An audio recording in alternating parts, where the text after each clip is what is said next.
Foi uma declaração bombástica, lançada assim de madrugada a 3 de janeiro de 2026.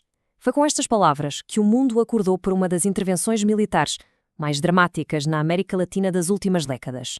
Mas como é que se chegou a este ponto? Bem, nesta análise vamos tentar perceber exatamente isso. Vamos dissecar os acontecimentos que levaram à captura do presidente venezuelano Nicolás Maduro. Vamos olhar para os factos, para o contexto e, claro, para as ondas de choque que já se estão a sentir em todo o mundo. Então, o nosso percurso vai ser este. Começamos mesmo no centro da ação, com o ataque em Caracas. Depois vamos andar um pouco para trás para perceber o caminho que nos trouxe até aqui. A seguir, analisamos as motivações, petróleo, drogas e doutrina. Vemos como é que o mundo se dividiu nas reações. E, por fim, olhamos para o futuro, que, para já, é muito, muito incerto.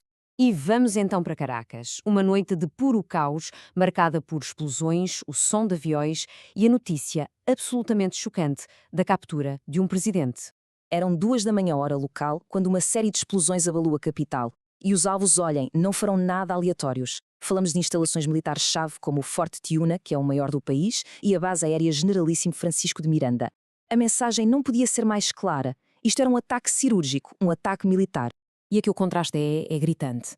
Poucas horas depois, às 5h21 da manhã, o presidente Trump faz o anúncio. Mas em Caracas, o que reinava era a confusão total. A vice-presidente Delcy Rodrigues aparece na televisão, não para negar, mas para confirmar que o presidente está desaparecido e para exigir uma prova de vida. Naquele momento, instalou-se um vácuo de poder e de informação.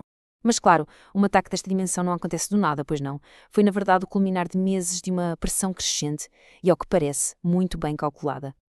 Olhem bem para esta cronologia. Mostra uma escalada que foi tudo menos acidental. Começa em agosto de 2025 com o reforço militar. Em setembro, arranca a Operação Lança do Sul, que ataca alegados navios de narcotráfico. A tensão sobe de tom em novembro com a chegada do imponente porta-aviões US Gerald R. Ford e em dezembro a pressão torna-se máxima. Uma quarentena naval, apreensão de petroleiros e o início de operações secretas da CIA. A cada semana que passava, o cerco apertava-se um pouco mais. O que nos leva à pergunta central. Porquê? Porquê agora? E a resposta parece estar num trio de motivações: petróleo, drogas e uma nova doutrina de política externa. 303 mil milhões. É um número astronómico, quase difícil de processar. Mas o que é que ele representa, afinal? Pois bem, esse é o número estimado de barris nas reservas de petróleo da Venezuela. São as maiores do planeta.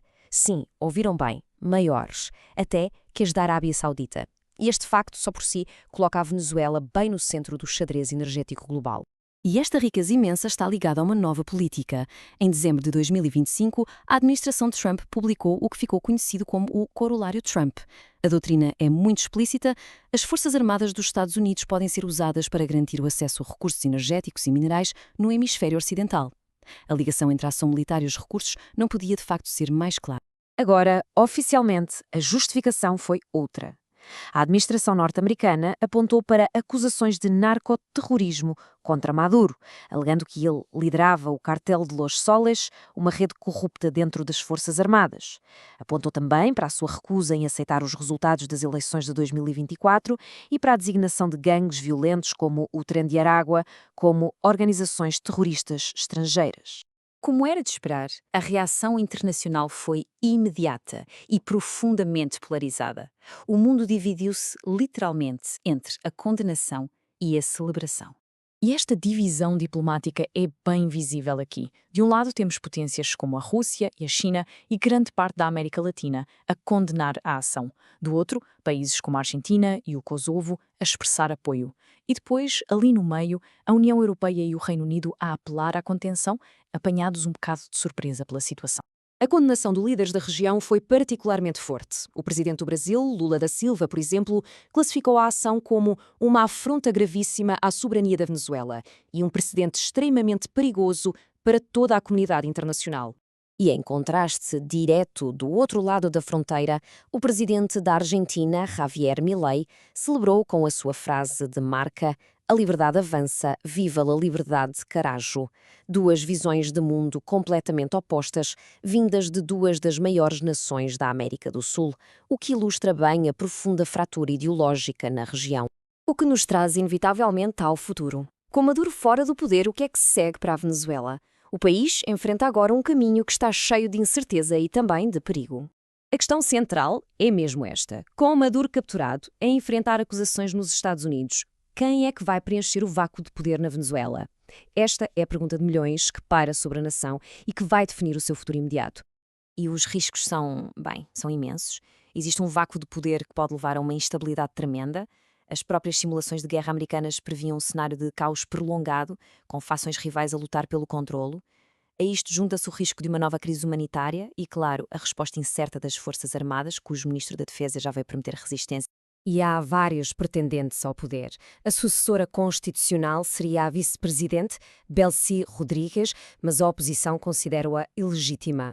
Depois há Diosdado Cabello, um rival interno da linha dura que controla grande parte do aparelho de segurança. E, claro, a oposição, liderada pela laureada com o Nobel Maria Corina Machado, que já está a apelar a um levantamento popular.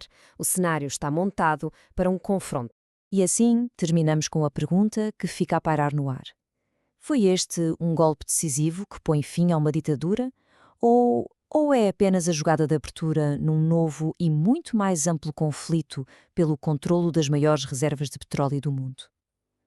A resposta, essa, só o tempo dirá.